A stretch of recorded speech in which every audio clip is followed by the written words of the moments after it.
There is always the version the world sees, and then there is the version that lives underneath it. The world sees the camera-ready composure, the steady voice, the carefully chosen words. They see a woman standing in front of flashing lights during the worst week of her life and holding herself together with almost supernatural control. They call it strength. They share the video clips. They praise her resilience. What they don't see is the second version, the one that exists after the camera's power down and the room empties. The version where the shoulders finally drop a fraction of an inch, where the breathing changes, where fear is not managed for public consumption, but felt in full. The surface story is polished. The real story is layered, messy, and deeply human. And the deeper story is always the one that hurts more. A woman built on standards. Claire Whitman is 54 years old. At 54, most people expect to feel settled, established, finished with proving themselves. Claire had built a career that millions trusted. She had survived industry shake-ups, public criticism, personal loss, and the relentless pressure of morning television. She raised 2 children while waking at 3 in the morning for over a decade. She mastered the balance between authority and warmth, professionalism and relatability. By every measurable standard, she had succeeded. But Claire did not grow up measuring success the way most people do. She was raised in a household where excellence was not celebrated as an achievement. It was treated as the minimum requirement. At 54, with awards on shelves and respect nationwide, she still carried the quiet sense that her worth depended on meeting a standard that never stopped moving. The crisis that changed everything. Then came the phone call that split her life into before and after. Her mother, Eleanor Whitman, 84 years old and living alone, had gone missing under alarming circumstances. The details were unclear. The hours stretched. The news spread quickly because Claire was not anonymous. Reporters gathered. Social media speculated. Law enforcement issued careful statements. Claire recorded a public message asking for information, thanking authorities, urging calm. She delivered it flawlessly. Viewers commented on her dignity. They admired how steady her voice remained. What they did not know was that Eleanor relied on daily heart medication. What they did not see was Claire calculating hours in her head while speaking about hope. Every composed sentence masked a ticking clock only she seemed to hear clearly. Strength as survival. Claire's composure was not accidental. It was training. Eleanor had raised her children with a philosophy shaped by hardship. Widowed young, Eleanor believed the world rewarded strength and punished vulnerability. She taught her children to stand tall, speak clearly, and never collapse under pressure. Tears were private. Doubt was temporary. Excuses were unacceptable. Claire absorbed those lessons early.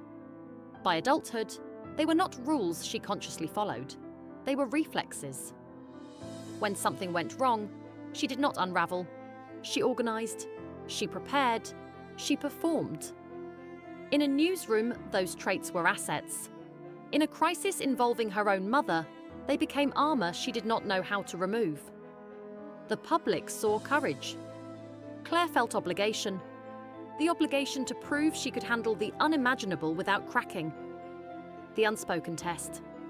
What made this crisis heavier was not only fear for her mother's safety.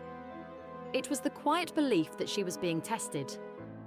Claire had spent her life trying to earn approval that was rarely spoken outright, but always implied. A childhood memory followed her into adulthood, bringing home a near-perfect report card and hearing, "I know you can do even better."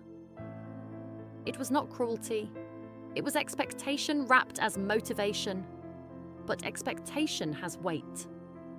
As an adult, Claire still heard that tone in her mind whenever she faltered. Now, with her mother missing, she felt as though she was facing the ultimate evaluation. If she handled this flawlessly, she would be worthy. If she failed, if her mother did not return safely, she feared it would confirm every hidden doubt she had ever carried about not being enough. The public mask. Each new public statement became an exercise in discipline. She thanked investigators. She encouraged community support. She chose words that projected control. She did not beg. She did not rage. She did not collapse into visible despair. Her siblings followed the same pattern. They sat side by side in interviews, exhausted but composed. Viewers praised their strength. Few asked whether strength was the only option they believed they had. In private, Claire slept little. She replayed conversations from decades past. She wondered whether she had called her mother often enough, visited frequently enough, shown gratitude clearly enough. The mask she wore for cameras began to fuse with her skin.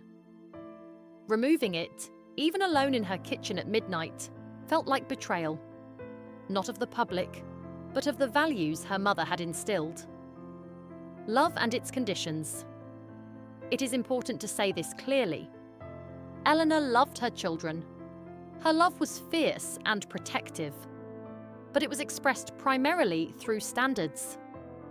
Do your best. Be better. Stay strong. Don't let the world see you struggle. That kind of love produces high achievers. It also produces adults who confuse rest with weakness and vulnerability with failure. Claire's success was proof of her mother's influence. So was her inability to publicly unravel, even when unraveling might have brought relief. Beneath every calm appeal was a daughter still seeking a simpler message. Not "you handled that well," not "you met expectations," but "you are loved without earning it." In the middle of crisis, that distinction matters more than most people realize. The breaking point beneath the surface. As days passed, exhaustion pressed harder. Friends urged Claire to step back from cameras. She refused. Stepping back felt like surrender. She told herself she was staying strong for her children, for investigators, for her mother. The truth was more complicated. She did not know who she would be without strength as her primary identity. If she allowed herself to fall apart, even privately, she feared she would not know how to rebuild. The crisis was forcing her to confront a reality she had avoided for decades. Control is not the same as safety. Composure does not guarantee outcomes. Perfection cannot rescue every situation. For a woman raised to believe that effort determines everything, that realization was terrifying. When strength meets humanity.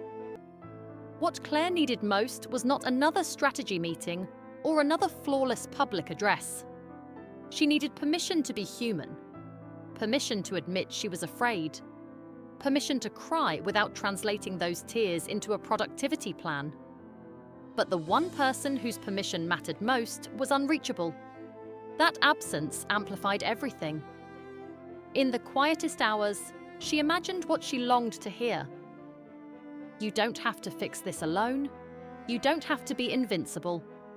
I am proud of you regardless. Those imagined words softened her in ways nothing else could. For the first time, she began to question whether the standard she had chased all her life was real or simply inherited, and whether love, at its healthiest, asks for performance at all. The deeper truth. The world continued watching. News updates cycled. Analysts speculated. Through it all, Claire remained upright, measured, disciplined. But something subtle had shifted inside her. She began allowing small cracks in safe spaces. A longer hug with her daughter. A whispered admission to her brother that she was scared. These were not dramatic breakdowns. They were quiet acts of rebellion against a lifelong script. The crisis had not ended, and uncertainty remained heavy, but she was starting to understand that strength and softness are not opposites. They are partners. The deepest tragedy was never only the disappearance. It was the belief that love had to be earned through perfection, The deepest healing would come not from flawless performance, but from learning she had always been enough.